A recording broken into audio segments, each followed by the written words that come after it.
Chapter का नाम matrix लिखो तो, है ना। अच्छा, इसके बाद में अब थोड़ी देर सुनना बेटा, एक मैं कोई खाली पेज निकाल लेता हूँ।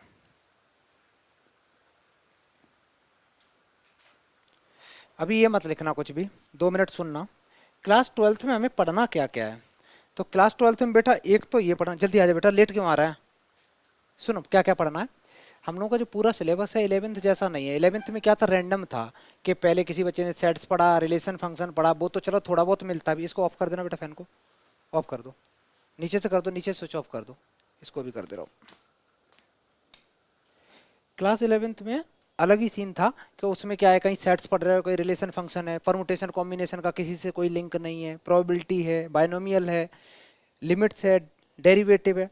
यहाँ पे क्या है, यहाँ पे बड़े अच्छे से चलेंगे। जैसे सबसे पहले रहेगा जो हम लोग स्टार्ट करते हैं बेटा, वो करते हैं मैट्रिक्स एंड डिटर्मिनेंट से। एक चैप्टर है मैट्रिक्स और एक चैप्टर है बेटा डिटर्मिनेंट्स। लिखना मत, सिर्फ सुनना थोड़ी देर तक, ठीक है।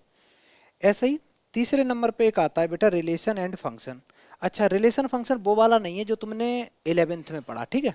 11th में केवल इतना मोटा मोटा याद रखना। अच्छा, डोमेन कुछ होती है, रेंज कुछ होती है, बस। डोमेन क्या होती है, पॉसिबल इनपुट, और रेंज क्या होती है बेटा, पॉसिबल आउटकम्स। ये रेंज हो गई।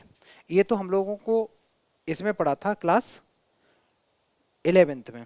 यहाँ पे हम लोगों को अलग चीज़ पढ़नी होगी, टाइप्स ऑफ रिलेशन क्या होते हैं, टाइप्स ऑफ फंक्शन क्या होते हैं, ठीक है बेटा। तो एक चैप्टर हो गया रिलेशन फंक्शन, एक चैप्टर है इनवर्स, इनवर्स ट्रिग्नोमेट्रिक फंक्शन। अच्छी बात यह है क्लास 12th में ट्रिग्नोमेट्री नहीं है, ठीक है।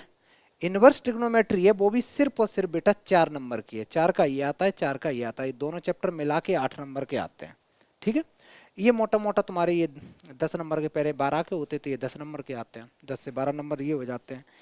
इसके बाद जो इंटरेस्टिंग चीज स्टार्ट होती है, मैं यहाँ लिख रहा हूँ, वो होता है बेटा कंटिन्यूटी। कंटिन्यूटी, कंटिन्यूटी होती है, और एक होता है इसी में बेटा, कंटिन्यूटी के बाद आता है डिफरेंशिएशन। में उसको अलग कर दे रहा हूँ, हालांकि चैप्टर का नाम एक ही है, कंटिन्यूटी एंड डिफरेंशिएबिलिटी। डिफरेंशिएबिलिटी का मतलब है जो तुमने पढ़ा है ना, डेरिवेटिव, है ना, साइन एक्स का, कॉस एक्स का, टेन एक्स का, एक्स की पावर एन का, तो वही चीज़ें यहाँ पढ़ोगे, एग्जैक्ट सेम पढ़ोगे। वहाँ पे इतना पढ़ा, यहाँ इतना पढ़ोगे, ठीक है। तो जैसे ही तुम डिफरेंशिएशन कर लोगे, कंटिन्यूटी चैप्टर जो है वो तुम्हें याद हो, मैंने क्लास 11th में जो लिमिट्स में लास्ट एक्सरसाइज कराई थी ना, जिसमें तीन तीन इक्वेशन बन रही थी, left hand limit, right hand limit, उसी को बेटा हम लोग कंटिन्यूटी बोलते हैं। वो रहेगा, सेम रहेगा, कोई दिक्कत नहीं है। और जो डिफरेंशिएबिलिटी है, ये वाला पूरा का पूरा बेटा डिफरेंशिएशन रहेगा। अच्छा, डिफरेंशिएशन जब तुम सीख लोगे, मैं यहाँ लिख दे रहा हूँ, ठीक है। अगर डिफरेंशिएशन तुमने सीख लिया, इसके बाद एक चैप्टर आएगा, मैं यहाँ पे डिफरेंशिएशन को अलग से लिख दे रहा हूँ, डेरिवेटिव। डेरिवेटिव, डेरिवेटिव अगर सीख लिया तो फिर तुम्हें आएगा एक चैप्टर बेटा एप्लीकेशन ऑफ डेरिवेटिव। मतलब जब तक डिफरेंशिएशन नहीं आएगा तब तक तुम ये वाला चैप्टर भी नहीं कर पाओगे, ठीक है। इसके अंदर में 3 टॉपिक होते हैं। एक होता है ऐसे ही इंक्रीजिंग डिक्रीजिंग, ऐसे बेटा एक होता है rate of change, rate of change लिख दे रहा हूं मैं, और एक आता है तुम्हारा मैक्सिमा एंड मिनिमा, ठीक है। मैक्सिमा एंड मिनिमा निकालना, ये 3 चैप्टर हैं इसके अंदर में, छोटे छोटे ही हैं, ज़्यादा बड़े बड़े नहीं हैं। डिफरेंशिएशन सीख लिया, एप्लीकेशन हो गई, उसके बाद कहानी स्टार्ट करेंगे हम लोग 8th chapter, that is integration. Integration, अगर तुम इंटीग्रेशन सीख गए तो फिर 9th नंबर पे हम लोग एप्लीकेशन ऑफ इंटीग्रेशन सीखेंगे। अब बड़ी मजेदार बात बता, जब तक डिफरेंशिएशन नहीं आएगा तब तक तुम एप्लीकेशन ऑफ डेरिवेटिव सीख ही नहीं सकते हो, ठीक। जब तक डिफरेंशिएशन नहीं आएगा तब तक बेटा इंटीग्रेशन में भी प्रॉब्लम आएगी, है ना। और जब तक इंटीग्रेशन नहीं आएगा तब तक तुम एप्लीकेशन ऑफ इंटीग्रेशन नहीं कर पाओगे। और मजेदार बात यह है कि जो 10th चैप्टर है, जिसको हम लोग डिफरेंशियल इक्वेशन बोलते हैं, वो होता है जब तक डिफरेंशिएशन और इंटीग्रेशन दोनों नहीं आएंगे तब तक ये नहीं कर पाओगे। तो ये सारे के सारे किस चैप्टर से लिंक हैं बेटा, अरे बोलो ना। और डिफरेंशिएशन बिल्कुल आसान, अच्छी बात ये, डिफरेंशिएशन तो आसान है ना। 1 का डिफरेंशिएशन क्या होता है बेटा, 0 होता है। 2 का e to the power x का, e to the power x, cos x का, minus sine x, sec x का, sec x tan x, cosec x का, माइनस, हाँ सही है, सही, माइनस आता है, minus cosec x into cot x, ठीक है। तो ये हो गया। ये जो चीज है ना बच्चा, इसी को हम लोग कहते हैं कैलकुलस। और ये जो तुम्हारी आ रही है एग्जाम में बेटा, ये तुम्हारी 35 मार्क्स की आ रही है अकेले, आउट ऑफ 80 मार्क्स में। पूरे साल यही पढ़ाया जाता, तुमको दौड़ा दौड़ा के बार बार बार बार यही पढ़ाया जाएगा, ठीक है।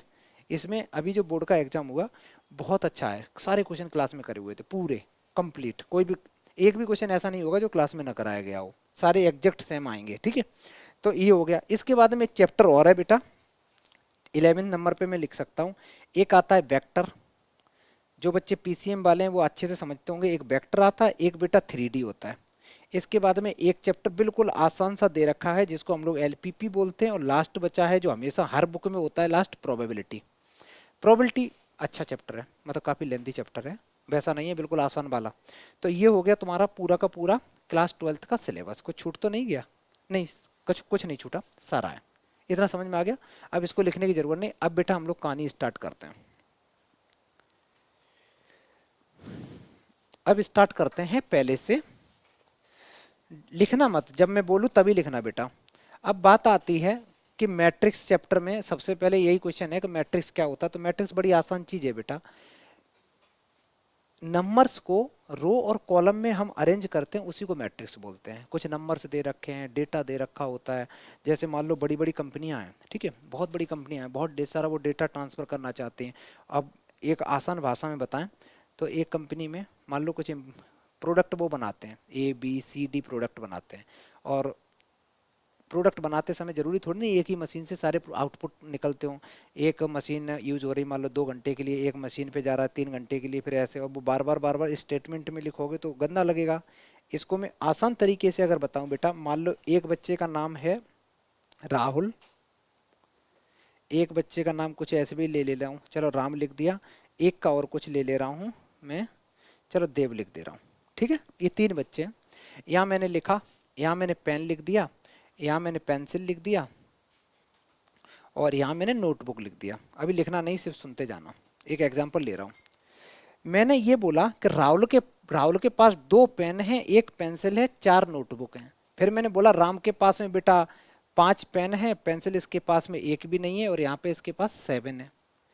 देव के पास में 10 पेन है, नोटबुक इसके पास 3 है, सॉरी जो भी है पेंसिल और ये, ठीक है। अब मैं तुम्हें क्वेश्चन पूछ रहा हूँ, ध्यान से सुनना बेटा। राम के पास नोटबुक कितनी? 7। अच्छा, देव के पास पेंसिल कितनी? 3। राहुल के पास नोटबुक कितनी?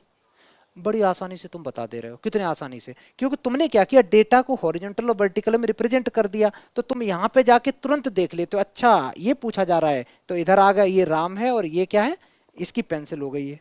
अगर मैं यहाँ पे देखूंगा तो ये क्या, ऐसे क्रॉस करो, ऐसे किया तो अच्छा नोटबुक है, किसकी नोटबुक है ये, राम की। तो सीधी सीधी बात है, मैट्रिक्स में मोटा मोटा में क्या याद रखना है कि जो डेटा होता है बेटा, उसको हमें हॉरिजॉन्टल में और वर्टिकल में रो वाइज कॉलम वाइज लिखा जाता है, इसी को मैट्रिक्स कहते हैं। तो अब एक काम करो बच्चा लोग, यहाँ से लेके यहाँ तक जो भी अंग्रेजी लिखी है वो लिख लो। और एक चीज याद रखना, जो मैट्रिक्स होती है ना, मैट्रिक्स को हमेशा हम लोग कैपिटल लेटर से डिनोट करते हैं, हमेशा। जैसे मैंने लिखा A = 2 3 4 5, और ये वाला ब्रैकेट लगाना बच्चा लोग। तुम लोग बुक्स में कभी कभी तुम ऐसा भी बुक्स में देखोगे लिखा हुआ, ऐसे लिखा होगा, ऐसे करके ऐसे लिखा होगा, लेकिन इस ब्रैकेट की आदत मत डालना, है ना, वो वाला। ये ऐसा ब्रैकेट लगाओगे, उसकी फ़ायदा ये, एक तो ये जगह कम लेगा, और जब मल्टीप्लाई करोगे ना 3x3 मैट्रिक्स का, तो वो थोड़ा अच्छा भी लगेगा, क्यूट सा दिखता है। ऐसे ही मैंने अगर एक मैट्रिक्स ए लिखी, मान ले बच्चा मैंने लिखा 1 2 3, इसको 123 मत पढ़ना, क्या लिखोगे, 1 2 3, है ना। तो ये बेटा मैट्रिक्स हो गई। ऐसे में ये भी लिख सकता हूँ, मैंने लिखा 1 0 -5, ये भी मैट्रिक्स हो गई, ब्रैकेट यही लगाना, ठीक है। अगर मैं सिंपली एक एलिमेंट से लिखूँ तो वो भी मैट्रिक्स हो जाएगी। एक काम करो, इतना जल्दी से लिखो तो बेटा। अच्छा, इसके बाद में एक चीज़ मैं बता दे रहा हूँ कि रो क्या होते हैं, कॉलम क्या होते हैं। मैं इसको हटाता हूँ बेटा। देखो ऐसे होता है बच्चा, अगर मैंने कोई भी एक मैट्रिक्स लिखी, सपोज ABCDEF,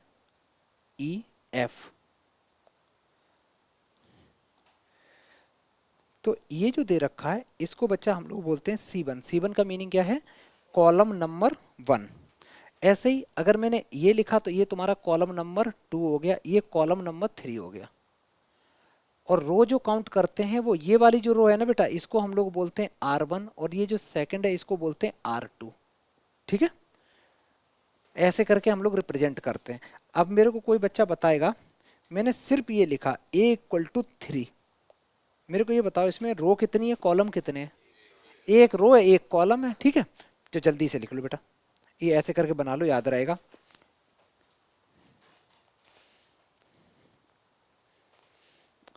क्लास 12th का पूरा सिलेबस, क्लास नहीं मिस करोगे तो पूरा आसान लगेगा, और क्लास 2-4 मिस कर दो फिर तुम्हें समझ में नहीं आएगा।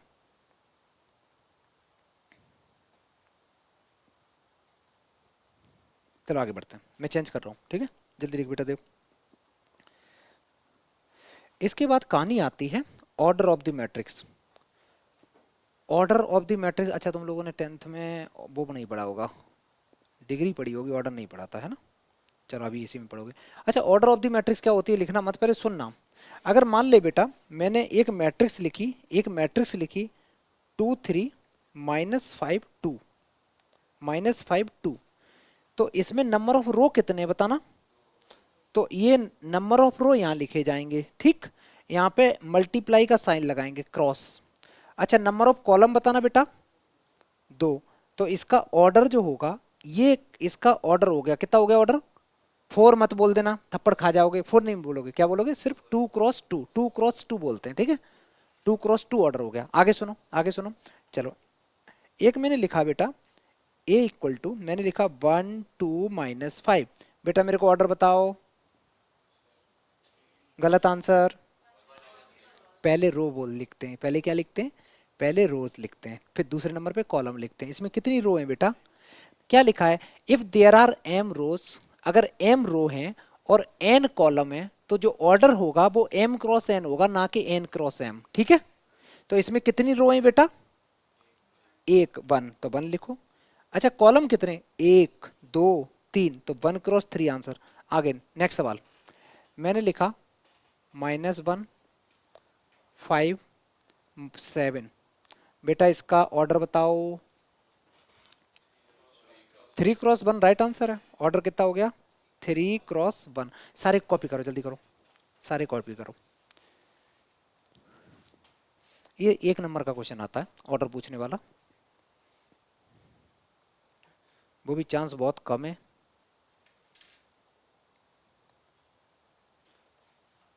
अच्छा बेटा, मैंने तुम लोगों को एक चीज़ नहीं बताई, ओवरव्यू तो मैं बता दिया था क्या क्या सिलेबस है, मैंने एक चीज़ नहीं बताई, ध्यान से सुनना।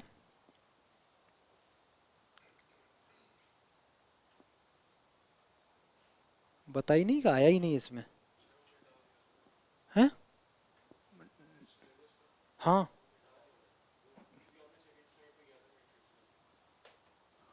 तो मैंने डिलीट कर दिया था क्या? अरे यार, ये तो मैंने गलती से कर दिया। ओके, चलो कोई नहीं बेटा, कोई नहीं, ठीक है। नहीं नहीं, सिलेबस की मैं बात नहीं कर रहा।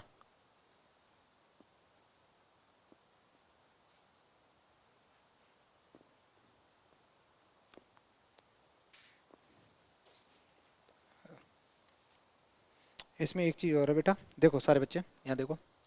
हम लोगों को इस चैप्टर के अंदर में, अगर पहला पेज खाली है तुम लोगों का, मैंने लिखाया नहीं है, पहले पेज में थोड़ी सी जगह हो, फर्स्ट पेज में, तो वहाँ लिखो, ऐसे करके लिखो टॉपिक्स। हम लोगों को इतनी चीज़ें पढ़नी, इंट्रोडक्शन ऑफ मैट्रिक्स पढ़ना है जो पढ़ चुके हैं, फिर दूसरे नंबर पे पढ़ना है बेटा ऑर्डर ऑफ मैट्रिक्स, तीसरे नंबर पढ़ना टाइप्स ऑफ मैट्रिक्स, चौथे पे ऑपरेशन ऑन मैट्रिक्स, फिर ट्रांसपोज, उसके बाद इन्वर्टिबल मैट्रिक्स। इतने ये लिख लो टॉपिक सीक्वेंस में, हमें इतना पढ़ना है, हमारे सिलेबस में ये चीज़ें हैं, अच्छे से लिख लो।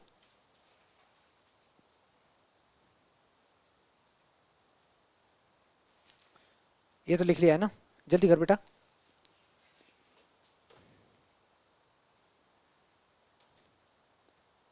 ऑर्डर ऑफ मैट्रिक्स पता चल गई बेटा क्या होती है? Number of row into number of column, और लिखना है उसको, सॉल्व नहीं करना है। मान लो बेटा कहीं ऑर्डर आया 2×3, तो ऐसा मत कर देना, 6 मत लिख देना, समझ में आ रहा है? क्या लिखोगे? 2×3 करके छोड़ देंगे उसको।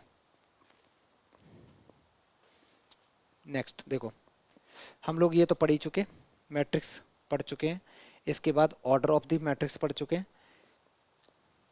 इसके बाद में कुछ छोटे छोटे से सवाल हैं, अब ध्यान से सुनना बेटा। जैसे मैं थोड़ा सा बैक में ही आता हूँ, एक चीज जानने की कोशिश करेंगे सारे बच्चे। मैंने एक मैट्रिक्स लिखी, सुनते जाना।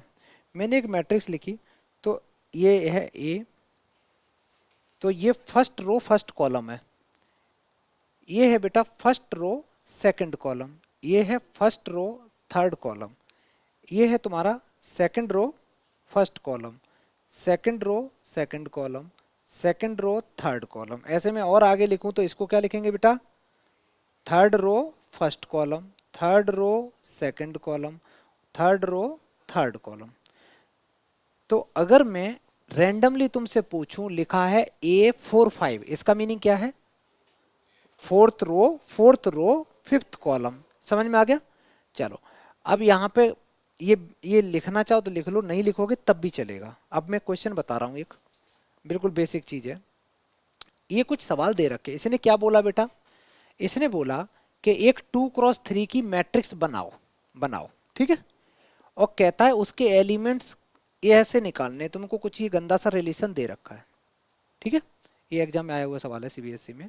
तो मेरे को क्या करना है, कितने की मैट्रिक्स बनानी बच्चा, तो कितने रो होने चाहिए, तो मैं लिखूंगा A11, A12, A13, आगे लिखूंगा A21, A22, A23।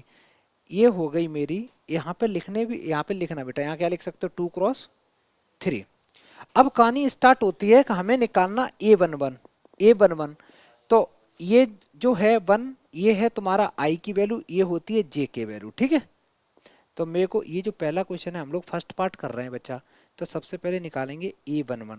तो जहाँ जहाँ I लिखा है, जहाँ जहाँ I लिखा है उसकी जगह पे क्या लिखेंगे, I की जगह 1 लिख देंगे, और J की जगह क्या लिखेंगे बेटा, 1 लिखेंगे, 1 लिखेंगे, I की जगह 1 लिखेंगे, J की जगह 1 लिखेंगे। समझ में आ रहा है, क्योंकि 1 1 निकाल रहे हैं, तो जहाँ जहाँ I दिख रहा है वहाँ 1 लिख दो। तो यहाँ पे मैंने लिख दिया, ये 2x बन गया और ये साइन x बन गया।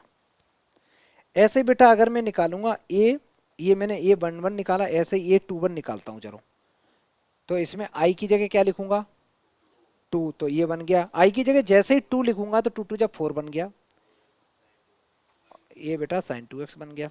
ऐसे ही मैं आगे लिखता हूँ, कर लो तुम लोग, कर लो बेटा, कर लो इसको।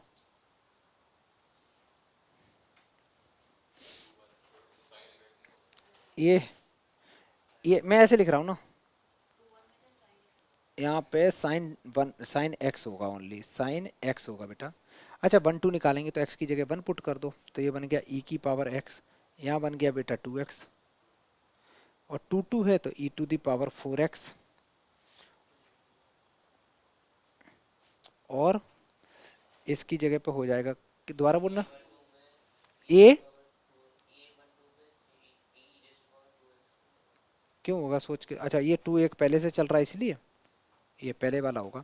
यहाँ बन जाएगा बेटा तुम्हारा, ये बन जाएगा 2x। नेक्स्ट कर लो ऐसे ही, A13 लिख दो, और बेटा A23 भी लिख दो। करो करो, ट्राई करो, खुद से करो। ये जो क्वेश्चन आते हैं ना बेटा, ये 2 नंबर के आते हैं एग्जाम में। सारे बच्चे पहले क्वेश्चन कर लो इसको अच्छे से। जहाँ जहाँ आई है उसकी जगह पे 1 पुट करेंगे, तो ये बन जाएगा e to the power 2x और साइन 3x बनेगा। j की जगह 3 पुट कर देंगे, ये बनेगा e टू दी पावर 2 2 जब 4x हो गया, और साइन 3x हो गया।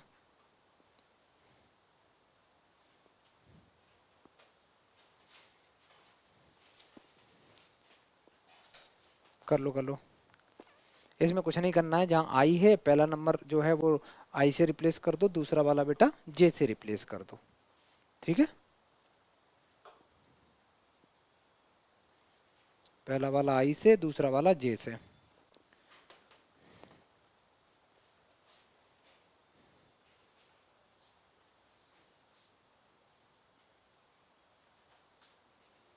जब सारा कर लोगे ना, जब सारा हो जाए, फिर इनको सबको मर्ज करके भी लिखना है बेटा। ऐसे a इक्वल टू लिखोगे e to the power 2x sine x, e to the power 4x sine x, फिर थोड़ी दूर पे लिखोगे e to the power 2x sine x sine 2x और e to the power 4x sine 2x। और आगे चलेंगे बेटा, इसको लिखेंगे e to the power 2x sine 3x और e to the power 4x sine 3x। इसमें किसी बच्चे को दिक्कत हो थोड़ी भी बेटा तुरंत पूछना है ना, ये बिल्कुल आ जाना चाहिए कैसे हमें करना है।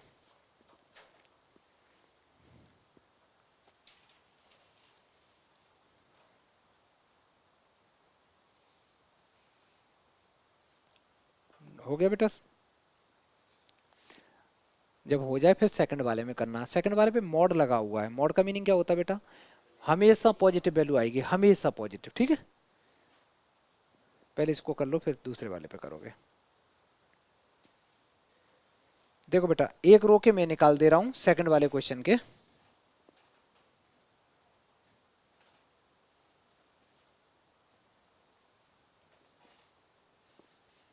सेकंड वाले में की अगर बात करें तो सेकंड वाले में बेटा मेरे पास में है ए आई जे इक्वल टू 1/2, ये मॉड लगा हुआ है बेटा, आई माइनस 3 जे मॉड है। सबसे पहले तो हम A11 निकालेंगे। A11 निकालेंगे तो जहां आई है वहां 1 पुट करो, तो जे की जगह भी 1 पुट कर दो। अच्छा, मॉड के अंदर में आंसर कितना आया, कोई देख भी नहीं रहा, आप खुद ही पढ़ रहे हो तुम लोग। अंदर आया -2, अंदर आया -2। -2 का मॉड कितना होता, 2 होता है। ये तो बेटा कट्टी पिट्टी हो गया, 1 आ गई। ठीक है, ऐसे ही सारे तुम लोग निकालना चालू कर दो बेटा। A11 हो गया, ऐसे मैं निकाल रहा हूं A21।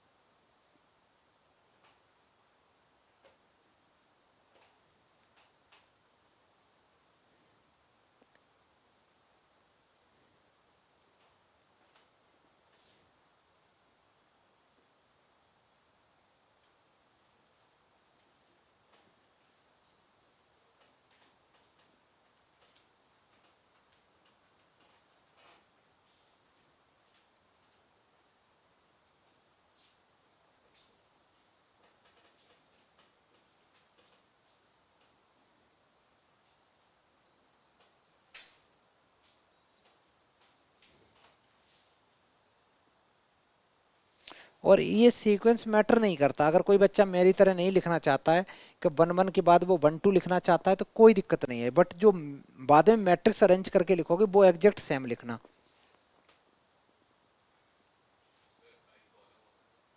आई कॉलम होता है बेटा, सॉरी आई रो होता है, आई रो होता है, दूसरा वाला कॉलम होता है। ठीक है, जे कॉलम होता है।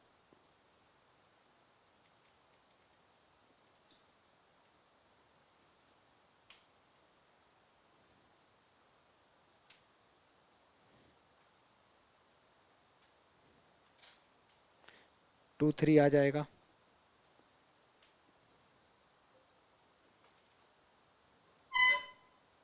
7/2 सारे कर लो अच्छे से। फिर लास्ट में मैट्रिक्स लिख दो। मैट्रिक्स तुम्हारी थी 1 1, दैट इज 1 1, उसके बाद 1 2। ऐसे में सीक्वेंस में इसलिए लिखता हूँ कि गलती होने के थोड़े चांस कम होते हैं, कॉपी करने में भी दिक्कत नहीं आती है।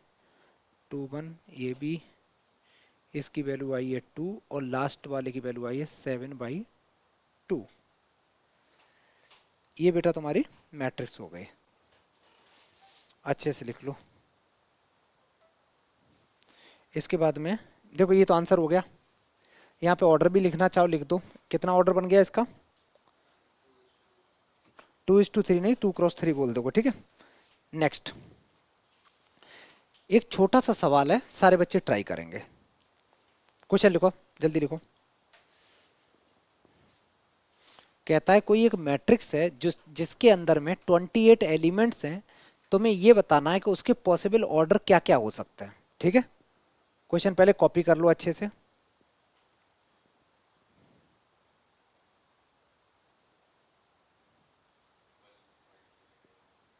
अब देखना बेटा क्या होता है, बड़ा आसान चीज़ है, क्वेश्चन इतना टफ नहीं है।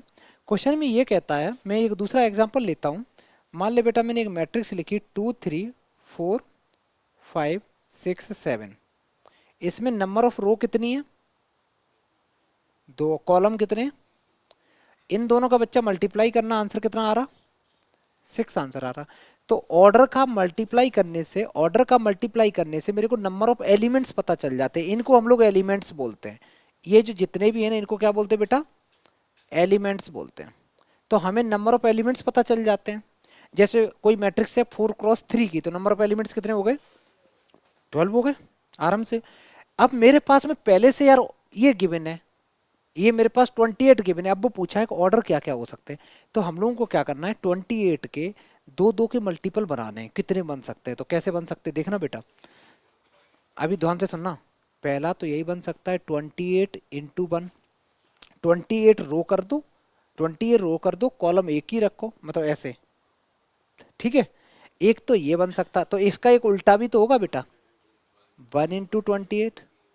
अच्छा, अब टू से कर लेते हैं।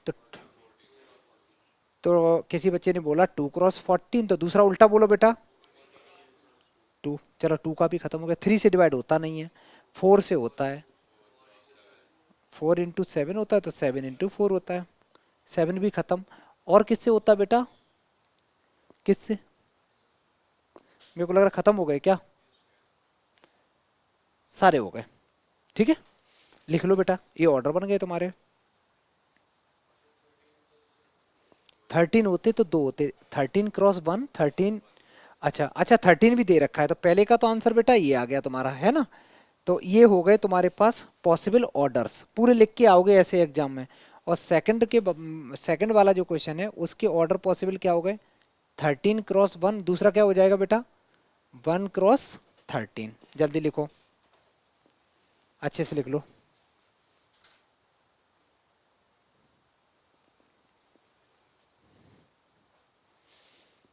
ये 2 नंबर में क्वेश्चन आते हैं, ठीक है, आसान सवाल होते हैं, कोई टफ नहीं होते।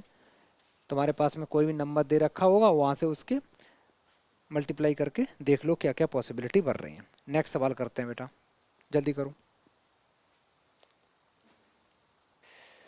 अब आगे सुनना बेटा, ये हो गया, ये क्वेश्चन दे रखा है।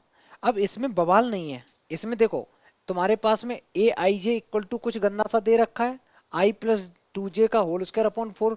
तुमसे सारे नहीं पूछे, तुमसे क्या पूछा बेटा, सिर्फ 1 × 3 और 2 × 3 पहले निकाल लो, निकाल लिया, और फिर दोनों का मल्टीप्लाई कर दो। जल्दी करो सारे बच्चे, ये निकालो तो 1 3 क्या आएगा। तो आई की जगह क्या पुट करोगे उसमें, 1।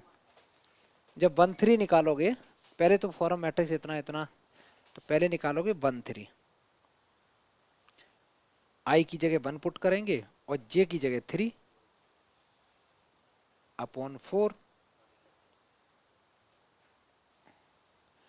ऐसे बेटा हम लोग अब की बार निकालेंगे 2 3। कॉपी नहीं करना, अपना अपना करो, ठीक है।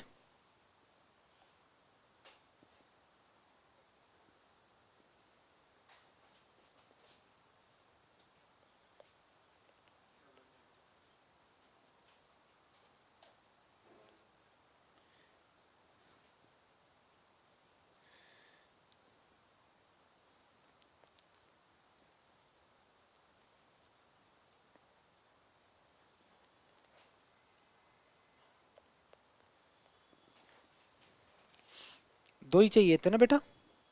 अच्छा, दोनों आ गए, दोनों आने के बाद इनका मल्टीप्लाई भी करा दो। तो A13 का मल्टीप्लाई कर दो A23 के साथ में, दैट इज 49/4 इंटू 16। 4 से ये कट्टी पिट्टी हो गया, मल्टीप्लाई करो तो 196 करेक्ट आंसर हो गया। हम लोगों ने अभी कितने टॉपिक पढ़े बेटा, सिर्फ 2। एक तो थोड़ा सा मैट्रिक्स जाना और दूसरा क्या जान रहे हैं, ऑर्डर जान गए। उतने पे इतने क्वेश्चन हम लोग कर ले रहे हैं, ठीक है। ऑर्डर जानने से अच्छा ये आई होता है, ये जे होता है। जल्दी करो। इसके बाद में नेक्स्ट है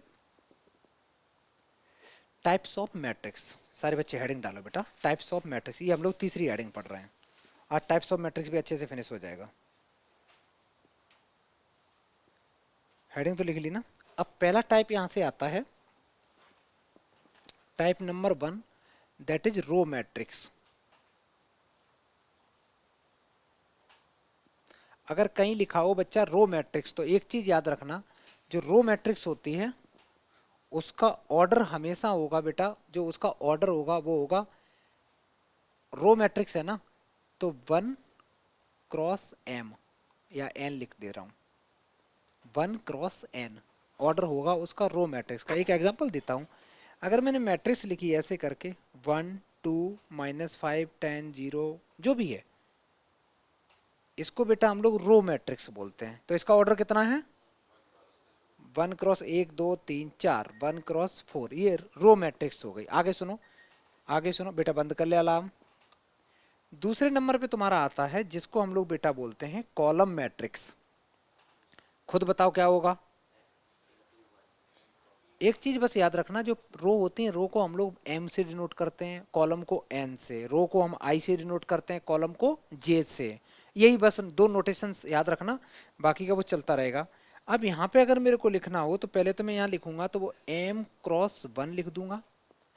आंसर ऐसे में 1 2 3 जो भी है, ये बेटा तुम्हारी क्या बन गई, कॉलम मैट्रिक्स बन गई। ठीक है। नंबर 3 फिर मैंने लिखी नल मैट्रिक्स। नल मैट्रिक्स, नल से ऐसे समझ लो नल्ला टाइप की मैट्रिक्स है, बिल्कुल जीरो, कुछ है ही नहीं उसके अंदर में। तो नल मैट्रिक्स अगर लिखोगे तो ये बेटा तुम लिखोगे, नल मैट्रिक्स को पहली बात तो याद करना, हम लोग जीरो से वो करते हैं, ओ से एक्चुअली उसको हम लोग डिनोट करते हैं। ठीक है। और लिखेंगे कैसे नल मैट्रिक्स को, 0 0 0 0 0 0, मतलब मैंने अगर 2 क्रॉस 3 की ली तो ऐसे लिखी जाएगी, 2 क्रॉस 2 की होगी, मतलब सारे सारे एलिमेंट जिसके जीरो होते हैं उसको क्या बोलते हैं बेटा, नल मैट्रिक्स बोलते हैं। जीरो मैट्रिक्स भी बोलते हैं इसको और नल मैट्रिक्स भी बोलते हैं। ठीक है। एक काम करो, इतना जल्दी से बच्चा कॉपी करना, ये कॉपी करो, कॉपी कर लो, row matrix, column matrix, null matrix. फिर इसके बाद आगे लिखेंगे।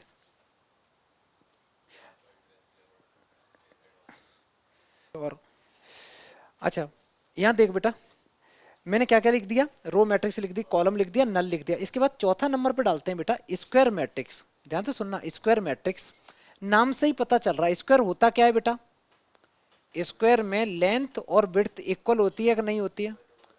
तो यहाँ पे होगा इसका ऑर्डर बेटा m क्रॉस m होगा, m क्रॉस m ऑर्डर होगा स्क्वायर मैट्रिक्स का। अब यहाँ पे मैं दो एग्जांपल दे रहा हूँ। एक मैंने एग्जांपल दिया जैसे 2 2 3 3 जो भी है, ये इसका ऑर्डर कितना है बेटा, इसका 2 क्रॉस 2 वाला हो गया। ऐसे ही मैंने एक एग्जांपल दिया 1 2 3 4 5 6 0 7 9, इसका ऑर्डर कितना है।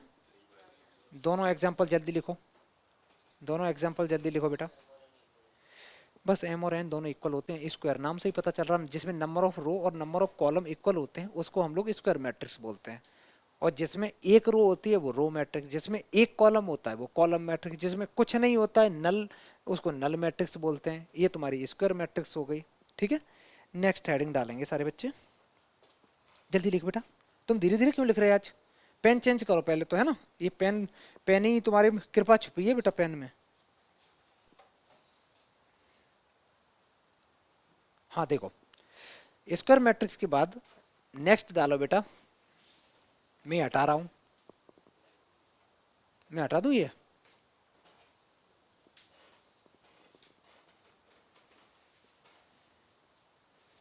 नंबरिंग क्या चल रही बेटा, 5th नंबर पे हेडिंग डालो बेटा डायगोनल मैट्रिक्स।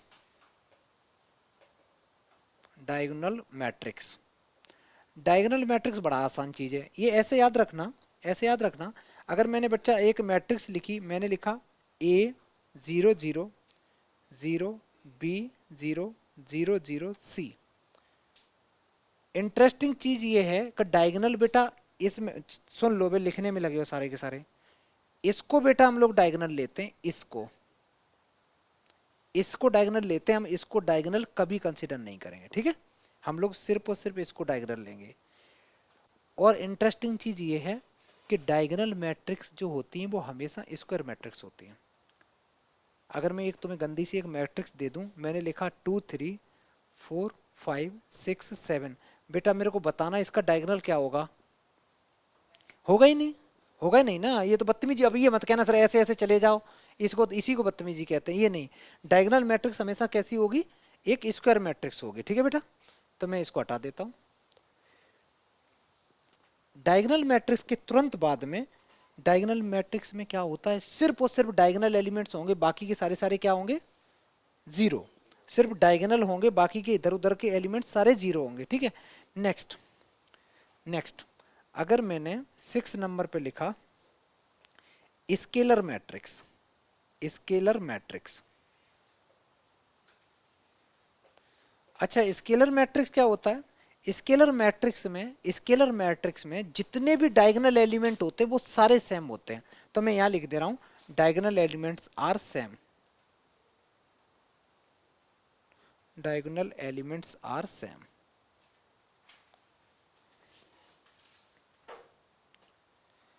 सारे के सारे बेटा सेम होंगे डायगोनल एलिमेंट। इसको और आसान भाषा में अगर लिखना चाहो तो ये जितने भी होंगे, एक सेकंड के लिए देखना, देखो यहां देखो, ये एलिमेंट है, ये है 1 1, ये एलिमेंट्स कौन सा है 2 2, ये कौन कौन सा है 3 3। तो मैं ये कह सकता हूं, यहाँ पे कुछ बुक्स में ऐसे लिखा, आप देखोगे तुम ए आई आई आई आई लिखा होगा, ठीक है। ए आई आई जो आ रहा है उसकी वैल्यू कितनी दे रखी होगी, उसकी वैल्यू, मैं ए आई आई न लिख के मैं इसको, नहीं नहीं नहीं वो नहीं करूंगा, मैं इसको ऐसे लिखूंगा, मैं इसमें लिखता हूं डायगोनल मैट्रिक्स में मैंने क्या बताया, डायगोनल एलिमेंट जीरो नहीं होंगे, बाकी के सारे सारे क्या होंगे, जीरो। तो यहाँ पे जितने भी ए आई जे होंगे एलिमेंट्स, उनकी वैल्यू कितनी आएगी बेटा, ये 1 मार्कर में क्वेश्चन आता, ध्यान से सुनो। आई और जे जब जब डिफरेंट डिफरेंट है तो उनका आंसर क्या आ रहा है, जीरो। और जब जब बेटा आई और जे दोनों के दोनों सेम है, अगर दोनों के दोनों सेम है,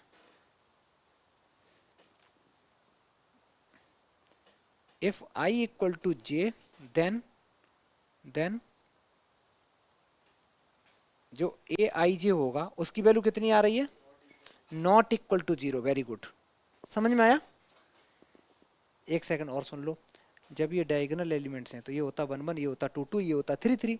तो ये दोनों के दोनों जब आई और जे सेम होंगे, तो उस टाइम पे इसकी वैल्यू जीरो नहीं आ रही होगी, और अदरवाइज इसकी वैल्यू हर एलिमेंट्स में जीरो आ रही होगी, ठीक है। तो ऐसा लिख ले बेटा, ये भी लिखा होता है बुक्स में, ये बुक्स में लिखा होता है। और एक चीज है, जो केस स्टडी क्वेश्चन आता है ना, उसमें ऐसे ही तो लिख देते हैं वो लोग, तुम कंफ्यूज होते पता नहीं क्या लिख दिया, तो इसको अच्छे से लिख लो। उसके बाद स्केलर मैट्रिक्स का एक एग्जांपल लिख लेते हैं, कोई छोटा सा।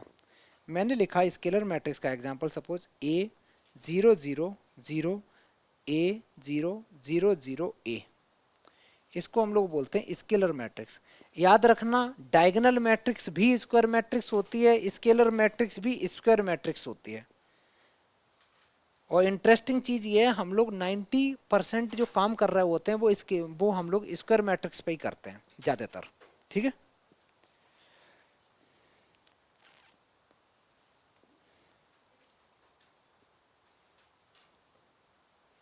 लिख लो बेटा, स्केलर मैट्रिक्स लिख दो।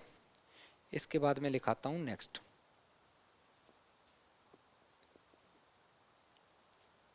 हटा दें।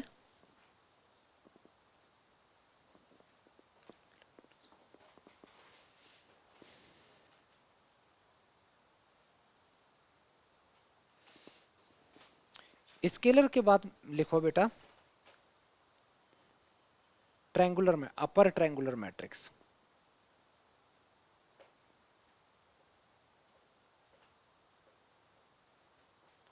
Upper triangular matrix, upper triangular matrix में ऐसा होता है, सारे बच्चे यहां देखो, एक मैंने मैट्रिक्स लिखी, मैंने लिखा 1 2 3 0 4 -5 0 0 7।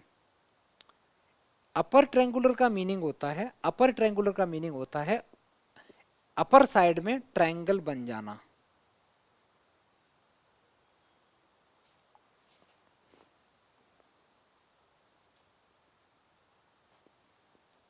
समझ में आया, इसको बोलते हैं अपर ट्रायंगुलर मैट्रिक्स। मतलब सीधी सीधी बात है, जो डायगोनल एलिमेंट्स हैं ना उसके नीचे के एलिमेंट जीरो बना दो, ठीक है, और इसके नीचे के एलिमेंट 0 बना दो तो अपर ट्रायंगुलर मैट्रिक्स हो गई। ऐसे ही लोअर ट्रायंगुलर मैट्रिक्स लिखनी हो तो क्या करोगे तुम, तो ये इतने रख दो, ऊपर के 0 बना दो। ठीक है, करो बेटा, तुम लोग भी लिख लो साथ साथ, मैं भी लिख देता हूँ लोअर ट्रायंगुलर मैट्रिक्स।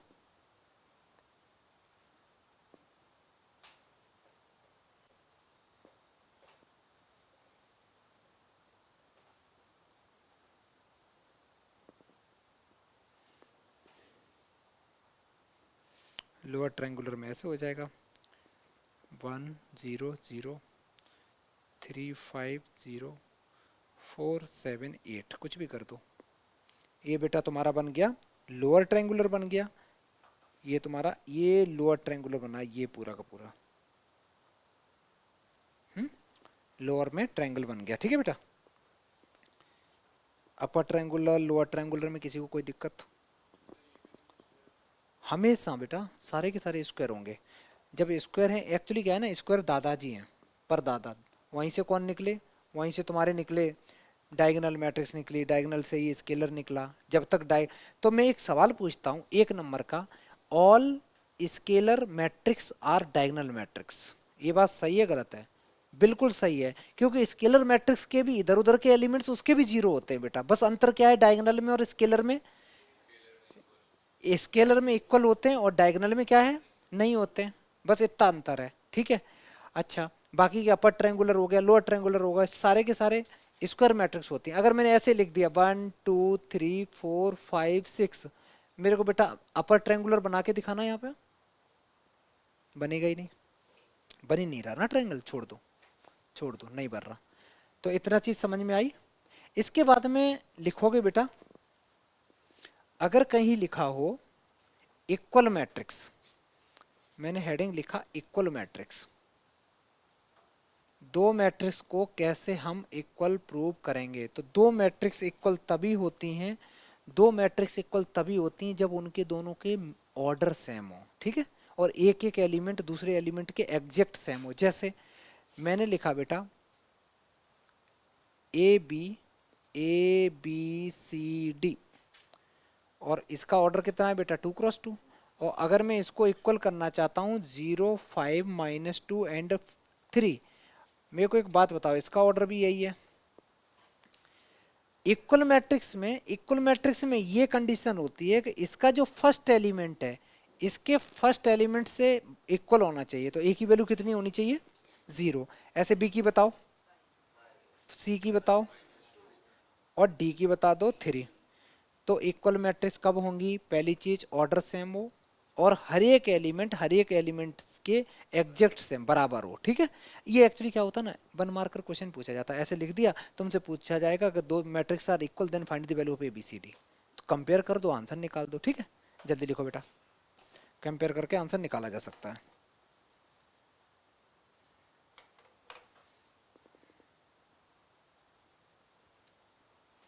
चलो इसके बाद में आगे स्टार्ट, ये वीडियो में ज़्यादा बड़ा हो रहा है, इसको रोक के फिर नेक्स्ट पार्ट 1 पार्ट 2 कर देंगे। ठीक है, नेक्स्ट स्टार्ट करते हैं।